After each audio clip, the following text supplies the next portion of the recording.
Thank you for downloading this RealAgriculture podcast. Excite your crops with inputs from Excite Bio. Access nitrogen and phosphorus with Excite Bio's lineup of inoculants and ag biologicals. Since 2010, they've been helping farmers harness the power of the soil. Learn more at excitebio.ca. That's XITEBIO.ca.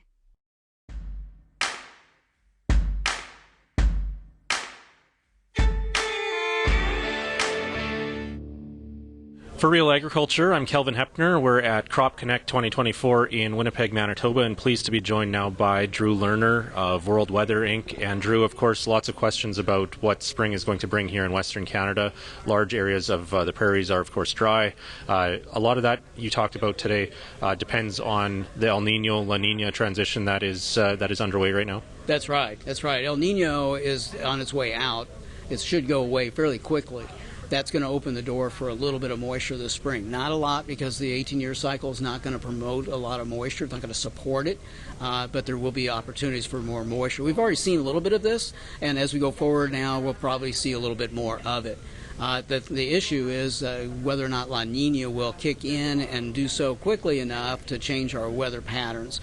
And in the past, when we've moved from an El Nino to a La Nina in a short period of time, the impact on the prairies is usually fairly significant with rains widespread. That would be, in this case, later in this growing season. But if we transition slowly, we'll still have some benefit from the moisture, but just may not be quite as abundant. But either way, the combination of losing El Nino and maybe going into a La Nina can be helpful to us. Okay. You mentioned the 18-year cycle as well. That's another pattern that you're looking at, and that would bring us back to 2005, 2006. We won't talk about the 18-year period. What would be 18 years before that, though? Yeah, that's right. That was 1988 that you're hedging on. Yeah, it is one of the 18-year cycle year members. But what's interesting is that all of these 18-year cycle years all seem to have a little bit of a drier bias in the middle of North America for the summer, for sure, and in the spring for the U.S., as far as the plains in the western Midwest. It's a very interesting anomaly that shows up there, and kind of interesting also down in the States that if we do have a La Nina, that La Nina will help to enhance the drier and warmer scenario that's already in the 18-year cycle down there. But for the prairies, it's a different story.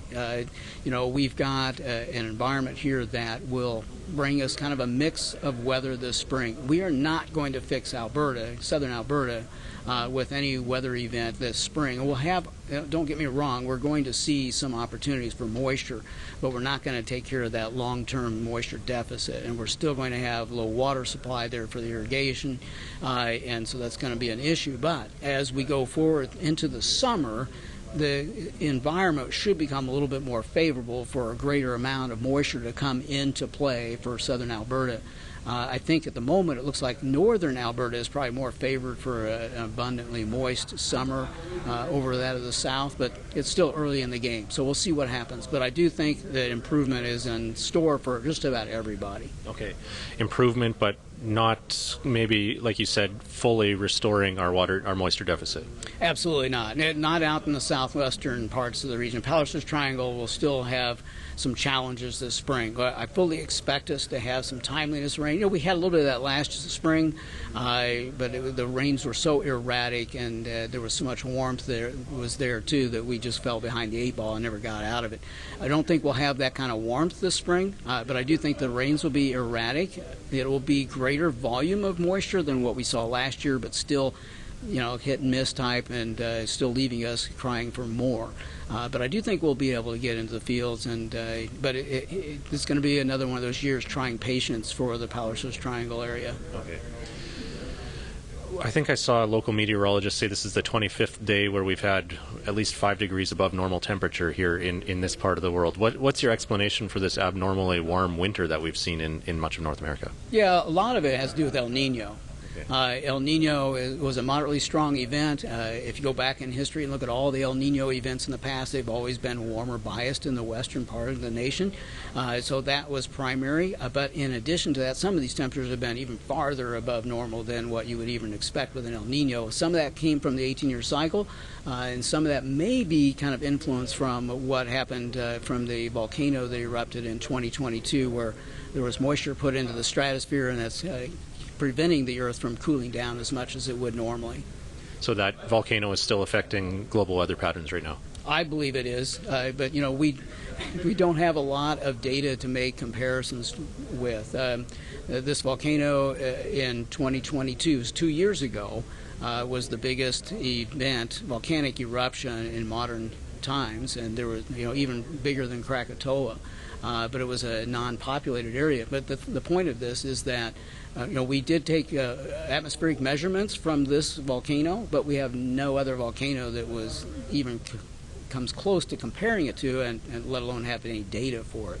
So we really don't know, and I can sit here and make up all kinds of stuff, and you can't tell me I'm wrong. So, yeah. What was it? The moisture vapor was it 36 miles into the atmosphere? Yeah, when this volcano erupted, it did shoot a water vapor and particulate matter 36 miles up into the atmosphere, and added 10% moisture to the stratosphere where it's normally very dry. And that moisture up there has set the stage for keeping the heat from escaping from where we live in the troposphere. All right.